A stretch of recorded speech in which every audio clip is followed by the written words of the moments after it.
Kami Pro 1 RRI Padang, kanal informasi dan inspirasi. Pendengar, kami cukupkan sementara rangkaian lagu-lagu Islami di ruang dengar Anda. Selanjutnya kita bersama dalam program Mutiara Pagi.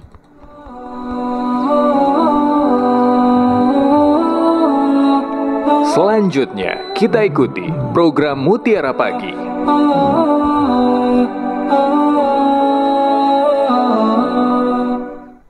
Dari Kawasan Sudirman 12 Padang, pendengar dimanapun Anda berada, Assalamualaikum warahmatullahi wabarakatuh. Selamat pagi dan selamat berjumpa kembali dalam program Mutiara Pagi edisi hari Minggu 1 Oktober 2023. Bersama saya Rani Zue hingga pukul 6 waktu Indonesia Barat nanti menemani Anda di Mutiara Pagi di pagi hari ini pendengar.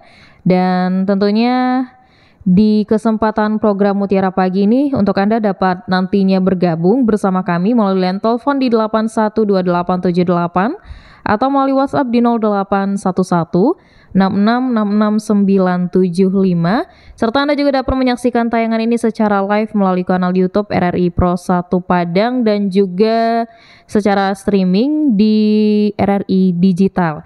Dan di pagi hari ini pendengar, kita sudah bersama dengan Ustadz kita di studio Pro 1 RRI Padang. Saya akan sapa dulu, ada Ustadz Dr. Haji Firdaus MHI. Assalamualaikum warahmatullahi wabarakatuh Ustadz. Waalaikumsalam warahmatullahi wabarakatuh. Iya, gimana kabar Ustadz Firdaus di pagi hari ini? Alhamdulillah sehat. Alhamdulillah. Oke, baik. Ustadz, kita di pagi hari ini mengangkat tema terkait pesona diri Muhammad SAW waktu remaja ya Ustadz. Oh iya. Iya, kemarin kita bahas waktu usia dini ya Ustadz ya. Oke, dan untuk Anda nantinya langsung dapat bergabung saja melalui telepon, WhatsApp atau juga di kolom komentar kami di aplikasi RRI Digital. Untuk melalui perjumpaan kita dalam program Mutiara Pagi di edisi hari Minggu ini pendengar, kita langsung dengarkan saja pengantar dari Ustadz kita, Ustadz Firdaus terkait dengan tema kita pesona diri Muhammad SAW waktu remaja. Silakan Ustadz. Baik, terima kasih Rani Zue. Assalamualaikum warahmatullahi wabarakatuh. Alhamdulillahi Rabbil Alamin. Ashhadu an la ilaha illallah wa ashhadu anna Muhammadar Rasulullah. Rabbishrah li sadri wa yassir li amri wahlul 'uqdatam min lisani yafqahu qawli. Pendengar yang berbahagia, dan kita sangat bahagia bisa mengungkap pesona diri Muhammad sallallahu alaihi wasallam waktu muda, waktu remajanya ya. Tentu dengan berbagai bacaan, keterangan-keterangan dari guru yang alim bagaimana seorang Muhammad sallallahu alaihi wasallam pada usia remaja dia sudah punya pesona. Ada pesona pada dirinya itu, punya daya tarik ya. Usia remaja tentu adalah usia yang sangat strategis. Lain masa indahnya waktu usia dini, waktu usia kanak-kanak, asik gitu ya, digendong mungkin dan di apalah perlakuan orang tua, indah. Waktu usia anak-anak lain pula manjanya. Tentu juga punya sensitif juga pada anak-anak. Bahkan pada usia dini juga sudah ada kecemburuan. Misalnya kalau orang dua beradik kakak, agak lebih perhatian orang tua kepada salah satunya, yang lain itu cepat merasa. Terus pada usia anak-anak, bayangkan saja usia sekolah dasar, itu juga punya pesona tersendiri pada usia anak-anak. Nah sekarang pada usia remaja. Nah standar remaja orang Arab bagaimana? Rani, kalau penelitian Ibu Zakiyah Darajat, profesor ya, ahli ilmu jiwa Islam, orang Arab Quraisy itu kalau gadis-gadisnya usia 7 tahun sudah pada datang menstruasi itu. Jadi kalau umur 9 tahun, umur 10 tahun itu sudah gadis ya, sudah gadis besar, sudah siap rahimnya itu menerima kehadiran bibit, siap untuk hamil, siap untuk melahirkan. Jadi jangan dikira, ya, tentu tidak bisa dibandingkan gadis Arab dengan gadis Sumatera. Tentu dulu dengan sekarang perbedaannya tidak jauh. Nah, sekarang Muhammad SAW usia remajanya itu umur berapa? Ya, kalau sudah di atas 10, untuk Arab itu sudah masuk usia remaja. Memang satu sama ini standar remaja, standar pemuda memang beda-beda. Kalau misalnya pemuda Indonesia umur 40 tahun masih masuk pengurusan pemuda tuh. Sudah punya anak, sehingga saya dengar dari teman-teman pemuda Indonesia kadang-kadang dari negara lain itu dibilang sudah kelas om gitu. Nah, jadi relatif lah ya. Nah, sekarang fokus kepada Muhammad SAW. Pada usia mudanya itu sudah tampak kejujuran yang tidak diragukan lagi.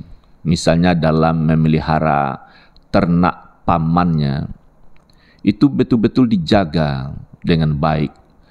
Misalnya kalau kambing yang dijaga, diawasi jangan sampai memakan tanaman orang. Lalu kambing itu apakah sehat-sehat atau tidak. Kalau kurus diperhatikan kenapa. Oh ternyata ada sisi lemahnya, entah dia sakit. Jadi tidak hanya dipelihara begitu saja, benar-benar diawasi gitu, bertanggung jawab.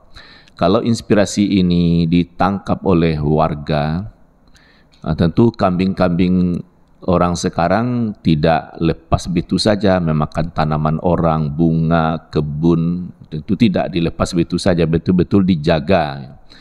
Nah, bagaimana marah kepada kambing karena dia kambing, tahu-tahu bunga di taman sudah dimakan kambing misalnya. Nah, siapa yang salah? Tentu tidak bisa pula kita mengatakan orang yang memelihara kok sama saja, tidak ada perhatian itu.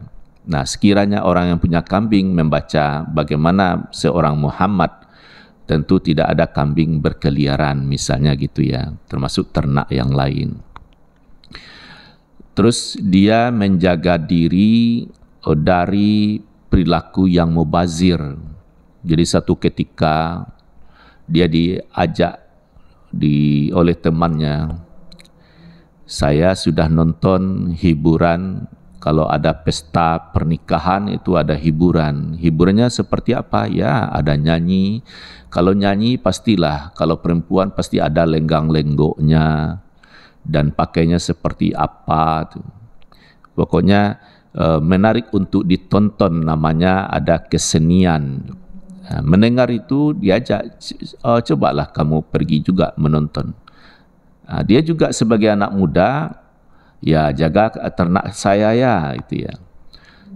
Seperti apa benar hiburan kalau ada pesta pernikahan? Dia temannya mau, karena teman ini baik, Muhammad ini baik kan, dia jaga. Nah, apakah dia sudah melakukan perjalanan? Apakah sudah hampir sampai pada tempat pesta? Tapi untuk menuju ke sana, Allah takdirkan dia ngantuk. Kalau ngantuk kan tidak bisa mau jalan pun sempoyongan ya. Kalau duduk ya mata jadi merapat. Dia tertidur. Nah, hiburan itu ya malam.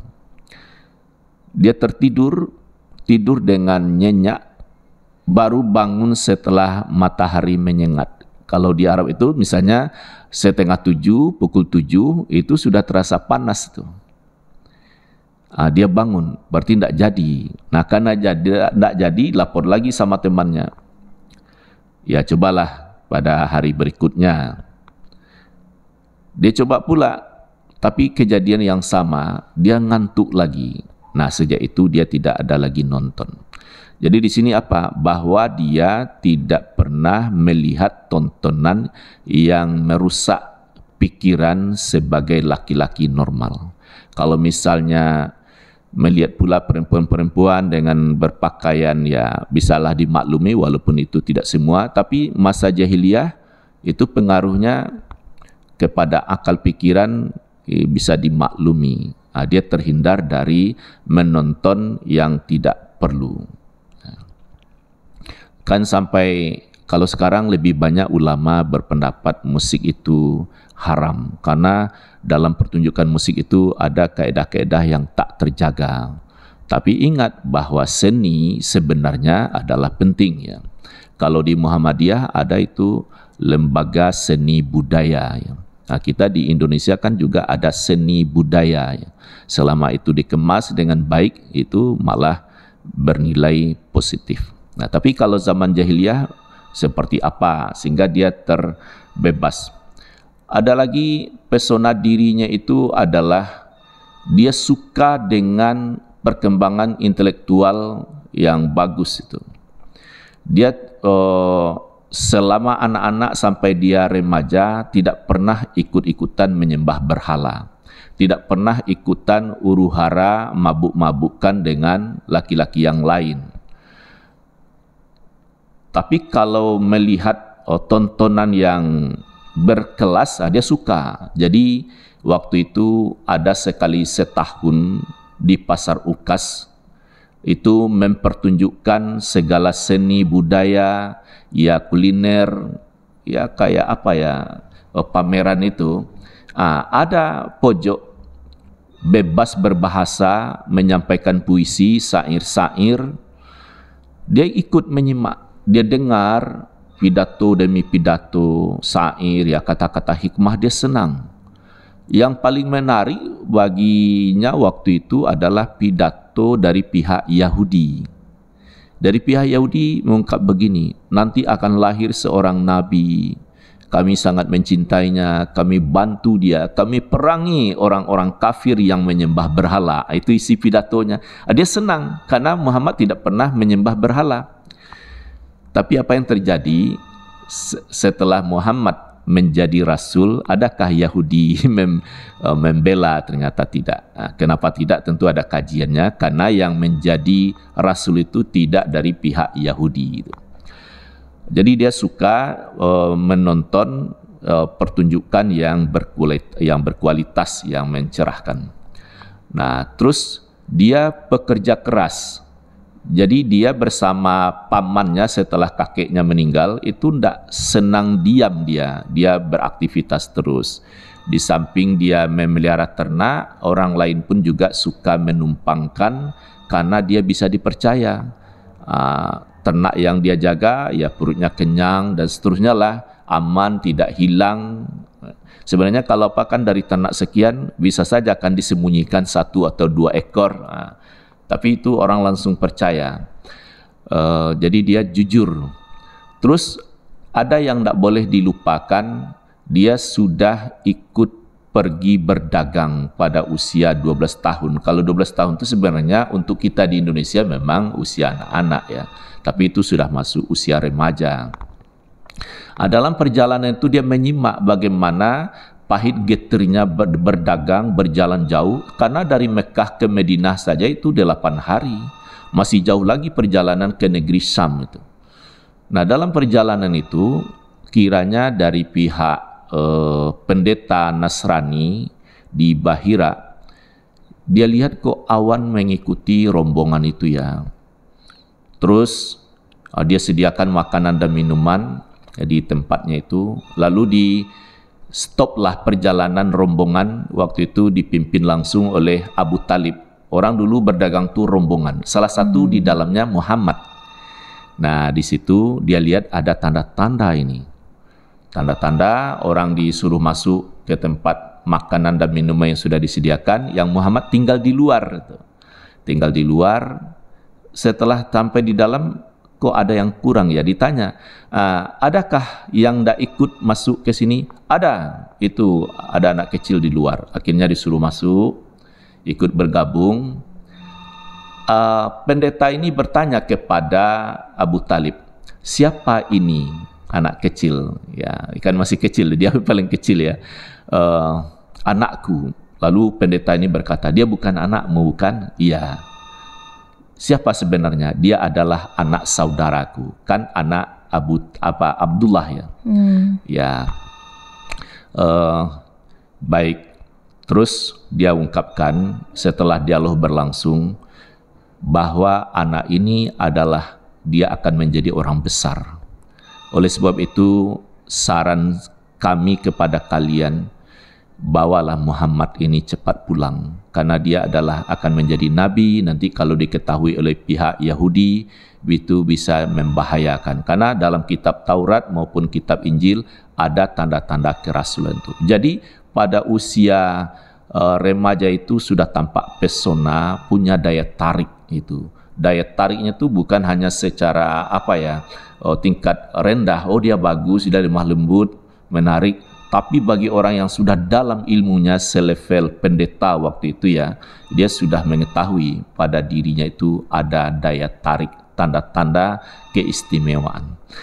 Sekira itu karena pada diri Nabi itu ada kejujuran, menepati janji, karena ada peribahasa jalis ahlas sidqi wal wafa, pergaulilah orang-orang yang jujur dan yang menepati janji. Sekira pesona diri dia itu banyak lagi ya, dia gagah, bersih, rapi, tutur katanya, suka senyum dan lain-lain sebagainya. Tapi untuk pengantar kita cukupkan sampai di sini dulu, Rani. Oke, baik Ustadz. Dan itu tadi pendengar pengantar dari